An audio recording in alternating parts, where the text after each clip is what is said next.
Assalamualaikum warahmatullahi wabarakatuh. Waalaikumsalam warahmatullahi wabarakatuh.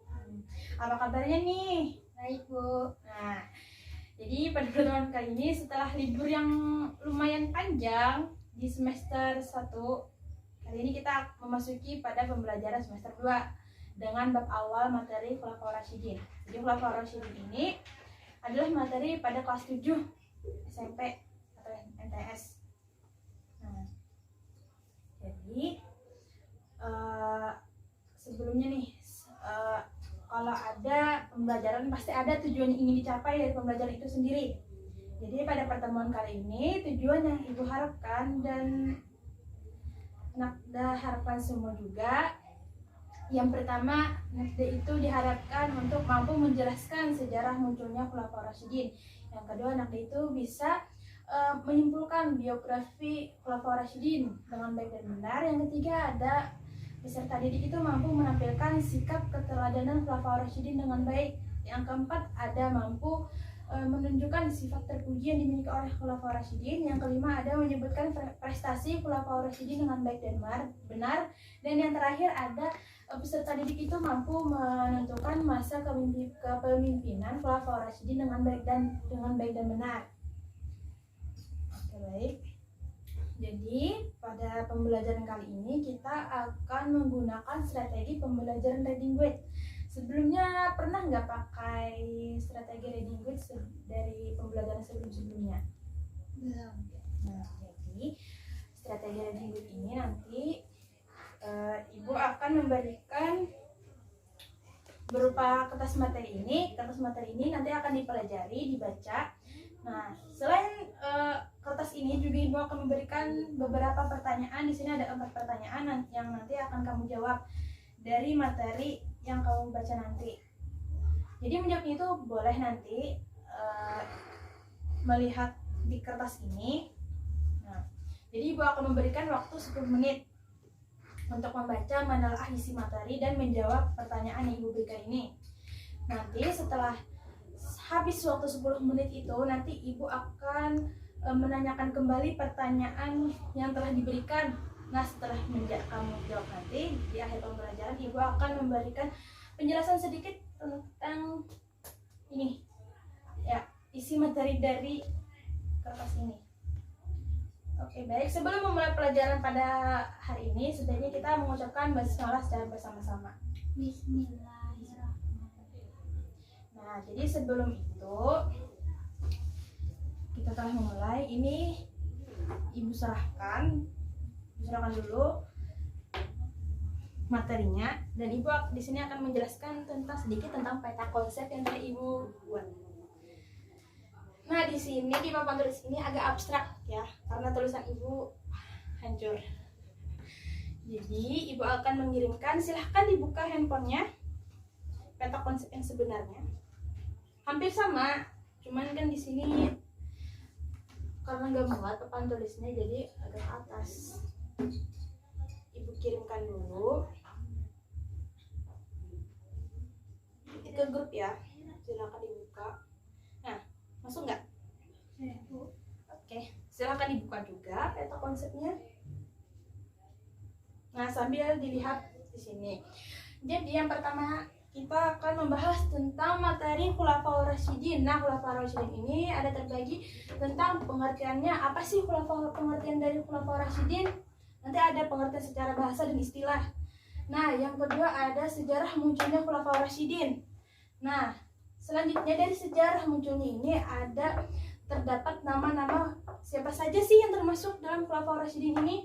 Nah, di nama-nama ini juga terdapat nanti ada biografinya. Biografi ini juga terbagi menjadi ada lahirnya, gelarnya, dan wafatnya. Jadi di nama-nama ini juga ada masa kepemimpinan khalifah. Khalifah apa saja sih, kan Khulafaur Rasyidin ada 4. Jadi masing-masingnya itu ada memiliki masa kepemimpinan. Ada yang 5 tahun, ada yang 12 tahun, dan lain-lainnya. Nah, yang terakhir ada juga Khulafaur Rasyidin memiliki prestasi apa saja sih yang dilakukan beliau selama memerintah dan menjabat sebagai khalifah pengganti Rasulullah. Nah, jadi itu gambaran besarnya materi kita pada hari ini. Oke, kita mulai. Silahkan kamu baca, kamu telaah. Boleh dicoret kok, ini kertas ini boleh dicoret. Juga boleh sebagai materi tambahan kamu buka di Google juga boleh. Silahkan, waktunya 10 menit dari sekarang. Baik, Bu. Ini jam 5:05, nanti jam 5:15 akan Ibu kontrol kembali. Silahkan. Bagaimana? Apakah sudah siap? Sudah, Bu. Nah, jadi ibu saja ya yang membacakan pertanyaan-pertanyaan yang Ibu bikin sendiri. Pertanyaan yang pertama, siapakah khalifah awal yang dicalonkan untuk menjabat Khulafaur Rasyidin? Abu Bakar As-Siddiq dan Sa'ad bin Ubaidah. Jadi pertanyaannya jawabannya benar. Pertanyaan yang kedua, sebutkan berapa lama kepemimpinan para Khulafaur Rasyidin? Abu Bakar As-Siddiq 2 tahun 3 bulan. Umar bin Khattab 10 tahun, Utsman bin Affan 12 tahun, Ali bin Abi Thalib 5 tahun. Oke, jawabannya benar. Pertanyaan ketiga, siapakah Khulafaur Rasyidin yang mendapatkan gelar Zunnurain? Nah, apa arti dari Zunnurain dan apa alasannya beliau mendapatkan gelar itu? Yang memiliki 2 cahaya karena menikahi dua putri Nabi Muhammad SAW secara berurutan setelah salah satu meninggal. Oke, benar. Suaranya agak dinaikkan lagi ya. Pertanyaan yang terakhir, sebutkan prestasi para Khulafaur Rasyidin. 1. Abu Bakar As-Siddiq menumpas kaum pemberontak atau pembangkang dan enggan membayar zakat. Kodifikasi Al-Quran, memperluas wilayah dakwah Islam, dan mensejahterakan rakyat secara adil dengan membangun Baitul Mal, membayarkan zakat, infak, serta ghanimah dan jizyah. 2. Umar bin Khattab perluasan wilayah dakwah Islam, mengatur administrasi dan keuangan pemerintah, menetapkan kalender Hijriah dan Dewan Pemilihan Khalifah. 3. Utsman bin Affan kodifikasi Al-Quran, renovasi Masjid Nabawi, membentuk angkatan laut, perluasan wilayah Islam. 4. Ali bin Abi Thalib mengganti pejabat yang kurang cakap, membenahi keuangan negara atau Baitul Mal, memajukan ilmu nahwu, dan membangun kota Kufah. Sudah. Terima kasih atas partisipasinya. Sekarang kita masuk ke kegiatan penutup, yaitu Ibu akan memberikan sedikit penjelasan tentang materinya. Silakan Ibu pinjam lagi. Skip dulu. Oke, di sini Ibu akan menjelaskan penjelasan singkat saja, juga kesimpulan dari pembelajaran pada hari ini. Jadi yang pertama, sesuai dengan peta konsep, Khulafaur Rasyidin. Dari pengertian, Khulafaur Rasyidin itu berasal dari 2 kata. Jadi secara singkatnya itu, Khulafaur Rasyidin ini berarti khalifah pengganti Rasulullah. Nah, sedangkan secara istilahnya, Khulafaur Rasyidin ini berarti pemimpin umat Islam pengganti Nabi Muhammad SAW yang telah mendapat petunjuk dari Allah untuk meneruskan perjuangan Nabi Muhammad SAW. Nah, jadi itu pengertiannya tadi. Yang kedua, latar belakang munculnya Khulafaur Rasyidin. Nah, jadi Khulafaur Rasyidin ini muncul karena Rasulullah itu wafat. Kan sesuai dengan pengertiannya tadi, bahwa Khulafaur Rasyidin ini adalah khalifah pengganti Rasulullah. Nah, jadi pada intinya latar belakangnya ini, setelah Rasulullah wafat itu, para umat Islam ini sangat kacau karena tidak ada pemimpin. Bayangkan saja di sebuah negara itu tidak ada pemimpin, pasti kacau. Hukum tidak beraturan, banyak orang-orang melanggar norma. Jadi di sini ada perselisihan 2 kaum besar, yaitu kaum Muhajirin dan kaum Ansar. Jadi kaum Muhajirin dan Ansar ini sama-sama mengajukan para pemimpin nih, siapa yang akan menjadi calon khalifah yang pertama. Jadi dicalonkannya itu ada yang pertama tadi kan ada Abu Bakar As-Siddiq dan Sa'ad bin Ubadah. Jadi mereka ini saling berargumen nih siapa yang akan menjadi pemimpin. Jadi singkat cerita, Umar bin Khattab ini maju nih unjuk diri dan menunjuk Abu Bakar sebagai khalifah pertama yang menggantikan Rasulullah. Nah, gitu. Yang ketiga ada biografi Khulafaur Rasyidin. Nah, yang pertama Abu Bakar As-Siddiq. Jadi Abu Bakar As-Siddiq ini nama asli beliau tuh kan panjang tuh. Ada Abdullah bin Utsman bin Ammar bin Ka'ab bin Sa'ad bin Taim sampai nasabnya ke bin Fihr al-Quraisy al-Tamimi. Nah, sesuai dengan nasab beliau ini berarti nasab beliau ini sama dengan kakek buyut Nabi Muhammad SAW. Jadi sebelum Islam datang, beliau ini bernama Abu Ka'bah, kemudian diganti oleh Nabi SAW menjadi Abdullah. Itu ibu beliau ini bernama Ummu Khair. Nah, yaitu sama binti Sa'ad bin Amir bin Ka'ab bin Sa'ad bin Taim. Jadi ayah dan ibu beliau ini berasal dari kabilah Bani Taim. Nah, jadi beliau ini dilahirkan pada tahun 573 Masehi dan wafat pada tanggal 23 Jumadil Akhir tahun 13 Hijriah. Nah, siapa nama julukan Abu Bakar Siddiq? Siapa ya? Oh, masa nggak tahu? Kan udah belajar kelas 7. Jadi Abu Bakar As-Siddiq ini memiliki gelar As-Siddiq, yang artinya terpercaya. Oh, bukan, membenarkan. Terpercaya itu amin ya. Jadi As-Siddiq itu berarti membenarkan. Kenapa jadi membenarkan? Karena beliau ini kan selalu membenarkan ucapan Rasulullah SAW. Contohnya seperti Isra Mi'raj. Nah, jadi Abu Bakar Siddiq ini sangat menemani Rasulullah kemana Rasulullah pergi. Kan ada tuh ceritanya di gua Hira, yang beliau itu rela tangannya digigit oleh ular berbisa demi menjaga Rasulullah. Nah, jadi itu Abu Bakar Siddiq ini juga terkenal dengan dermawan. Kenapa jadi dermawan? Beliau kan pernah tuh menebus budak pada zaman dahulu. Siapa nama budaknya, tebak? Bilal bin Rabah. Jadi beliau ini menebus Bilal bin Rabah karena beliau itu kasihan kan melihat Bilal bin Rabah itu selalu disiksa. Nah, jadi Abu Bakar As-Siddiq ini menjadi khalifah kurang lebih 2 tahun 3 bulan. Nah, kurang lebih ya. Setelah itu ada khalifah Umar bin Khattab. Jadi Umar bin Khattab itu adalah khalifah kedua. Nama beliau adalah Umar bin Khattab bin Nufail. Beliau ini adalah keturunan Abdul Uzza bin Quraisy dari suku Adi.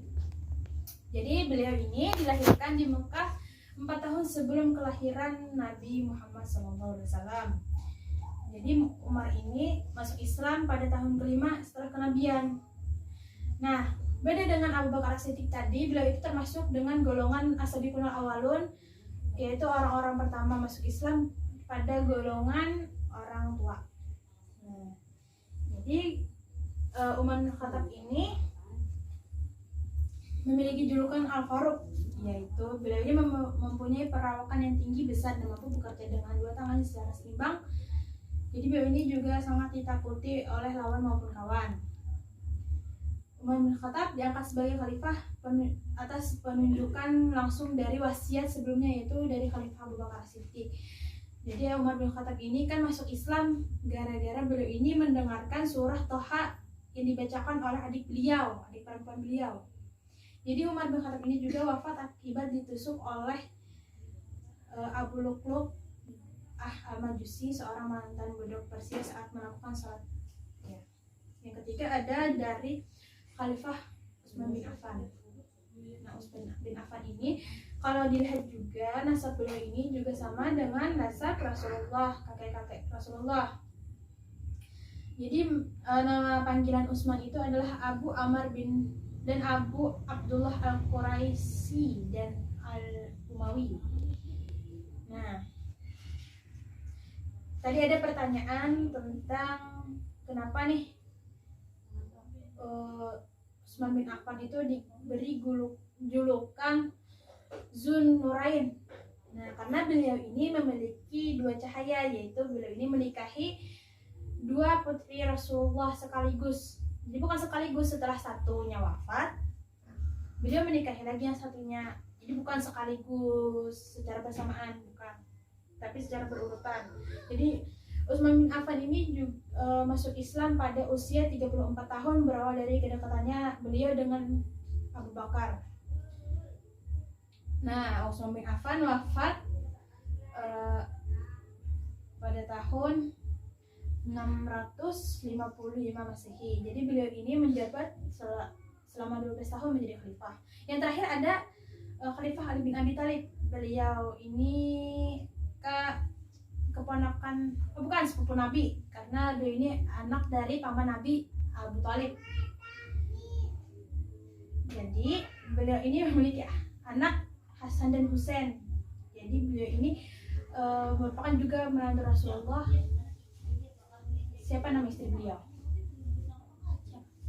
Ali bin Abi Thalib. Ya, benar. Jadi beliau ini menikah dengan putri Rasulullah yang bernama Fatimah Az-Zahra dari anak beliau dengan Siti Khadijah. Ali bin Abi Thalib ini menjabat sebagai khalifah kurang lebih 5 tahun. Jadi beliau ini diangkat menjadi khalifah mengalami berbagai intrik politik yang luar biasa, karena kan pada saat itu setelah Utsman wafat bingung, karena ada yang beranggapan bahwa itu dari pihak Ali yang membunuh Utsman, yang tidak setuju dengan Utsman menjadi khalifah. Jadi karena pertentangan itu, Ali bin Abi Thalib ini juga perang kan dengan Sayyidatina Aisyah, namanya perang Jamal, karena Sayyidatina Aisyah menunggangi unta. Nah, lanjut ke prestasi beliau. Khulafaur Rasyidin. Yang pertama, Abu Bakar Siddiq ada menumpas kaum pemberontak, pembangkang dan enggan membayar zakat. Nah, apa nama perangnya? Nah, jadi perangnya itu bernama perang Yarmuk, ya, karena menumpas kejahatan dan kemurtatan. Jadi kurang lebih kalau nggak salah nih, kalau nggak 4 orang atau 5 orang nabi palsu yang ditumpas. Cuma ada beberapa yang mau dimasukkan Islam dan beberapa ada yang nggak mau, dan itu diperangi oleh pemimpin perang atau panglima perang Khalid bin Walid. Nah, yang kedua ada beliau ini kodifikasi Al-Quran, karena banyak sahabat yang gugur dalam perang tersebut. Umar bin Khattab mengusulkan untuk mengkodifikasi Al-Quran atau menulis Al-Quran yang diketuai atau dipimpin oleh Zaid bin Sabit. Nah, jadi yang ketiga juga ada perluasan wilayah dakwah Islam. Nah, itu hampir semua khalifah memperluas dakwah Islam. Sampai sekarang pun, sampai Islam masuk ke Indonesia. Nah, yang ketiga selanjutnya ada perluasan dakwah Islam. Nah, perluasan dakwah Islam tadi hampir semua khalifah itu melakukan perluasan dakwah Islam. Sampai Islam masuk ke Indonesia pun disebarkan oleh Wali Songo, kan masih menyebarkan agama Islam. Selanjutnya ada menyejahterakan rakyat secara adil dengan membangun Baitul Mal serta memperdayakan zakat, infak serta ganimah dan jizyah atau pajak. Yang kedua ada prestasi Umar bin Khattab. Yang pertama juga ada perluasan wilayah dakwah Islam. Nah, yang kedua beliau ini mengatur administrasi dan keuangan pemerintah. Jadi pada zaman Umar bin Khattab ini beliau pertama kali membangun bukan membangun sih, membentuk dewan-dewan pengurus administrasi dan keuangan pemerintah kenegaraan. Nah, yang ketiga ada menetapkan kalender hijriah. Nah, sampai saat ini kan kita merasakan hal itu sangat bermanfaat. Yang keempat, beliau ini membentuk Dewan Pemilihan Khalifah atau Dewan Pemilihan Khalifah ini setelah beliau wafat, beliau membentuk Dewan Pemilihan Khalifah untuk menuju Khalifah setelah beliau wafat. Nah, yang ketiga ada prestasi Utsman bin Affan. Yang pertama ada kualifikasi Al-Quran. Kenapa sih sama dengan Abu Bakar? Karena kualifikasi Al-Quran pada zaman Utsman bin Affan ini meneruskan perjuangan dari kodifikasi Abu Bakar. Makanya kan sekarang ada tuh Quran Mushaf Utsmani. Kalau di Mekah tuh banyak, di Indonesia juga banyak. Tapi kan itu dari Mekah. Nah, yang kedua ada renovasi Masjid Nabawi. Yang ketiga ada membentuk Angkatan Laut. Nah, membentuk Angkatan Laut. Nah, jadi beliau ini pertama kali yang membentuk Angkatan Laut pada Islam. Ya. Yang keempat ada perluasan wilayah Islam juga. Nah, yang khalifah terakhir ada Ali bin Abi Thalib. Yang pertama prestasi beliau ada mengganti pejabat yang kurang cakap. Nah, kenapa jadi diganti? Karena pada saat pemerintahan Utsman bin Affan, beliau itu Utsman ini banyak mengangkat dewan-dewan atau menteri-menteri pejabat negara itu dari keluarga beliau sendiri. Jadi beliau ini memberikan fasilitas negara kepada keluarga beliau. Padahal kan itu tidak boleh. Padahal kan itu fasilitas itu untuk dinikmati semua orang, semua rakyat. Tapi beliau hanya memberikan kepada menteri-menteri tadi. Nah, yang kedua ada membenahi keuangan negara atau Baitul Mal. Nah, yang ketiga tadi ada memajukan ilmu nahwu. Yang keempat ada pembangunan kota Kufah. Nah, itu ya. Karena tadi sudah membaca, mungkin Ibu menjelaskan sedikit. Ibu harap kamu paham. Nah, selanjutnya apakah ada yang ingin ditanyakan sebelum menutup pembelajaran kita pada hari ini? Ada. Nah, sebutkan pertanyaannya. Apa itu Syiah dan Khawarij? Nah, jadi Syiah dan Khawarij. Nah, yang pertama dari pengertian dulu ya. Kalau Syiah itu, kamu pernah nggak mendengar dulu? Nah, pernah. Jadi kalau Syiah itu merupakan golongan ya. Syiah dan Khawarij itu adalah dua golongan yang bertentangan. Setelah kedua golongan ini muncul pada masa pemerintahan Ali bin Abi Thalib. Kalau Syiah itu, golongan Syiah itu adalah golongan yang membela Ali. Kan tuh Ali berseteru dengan Muawiyah bin Abu Sufyan. Nah, Muawiyah bin Abu Sufyan itu beliau itu Khawarij karena menentang Ali. Jadi kedua aliran ini sangat bertentangan. Kan ada tuh perang Siffin. Nah, di dalam pemerintahan Ali itu ada perang Siffin. Nah, perang Siffin itu, setelah perang Siffin itu ada memecahkan diri. Sebenarnya ada 3 golongan, ada Mu'tazilah, ada Syiah, dan ada Khawarij. Nah, jadi 3 golongan itu sangat bertentangan. Jadi kalau Murji'ah atau Mu'tazilah itu golongan yang tengah-tengah. Entah itu membela Ali, entah itu membela Muawiyah. Jadi seperti itu. Sampai sekarang kan banyak kan berkembang Syiah, ada di negara Iran, Irak. Jadi Syiah itu mereka kalau 10 Muharram, Karbala kan peristiwa yang Karbala kan tuh kan kepala Husain yang dipenggal. Jadi mereka itu kalau kamu buka YouTube nanti lihat aja tradisi Syiah itu 10 Muharram tuh kayak gimana. Mereka itu kayak ada berdarah-darah, kan menyakiti diri sendiri karena kan imam mereka di situ dibunuh. Nah, jadi seperti itu. Mereka itu sebenarnya salahnya itu karena menjadikan Ali itu sebagai anak Tuhan, anak cucu Tuhan, kan sangat menyalahi itu. Jadi seperti itu. Apakah dipahami jawabannya? Oke, terima kasih. Mungkin itu saja yang bisa Ibu sampaikan pada pertemuan kali ini. Nah, selanjutnya ada kan tuh di buku paket. Kamu bawa buku paket nggak? Ketinggalan ya? Nah, nanti minggu depan dibawa ya. Jadi nanti tugasnya kamu buka di buku paket itu kan ada 10 esai apa 5 esai itu. Kayaknya 10 esai itu nanti ditulis jawabannya saja. Soalnya tidak perlu ditulis, nanti minggu depan dikumpulkan. Jadi seperti itu. Nah, untuk mengakhiri pertemuan kita pada hari ini, mari kita mengucapkan hamdalah secara bersama-sama. Mungkin itu saja yang bisa Ibu sampaikan. Salah hilaf mohon dimaafkan. Wassalamualaikum warahmatullahi wabarakatuh. Waalaikumsalam.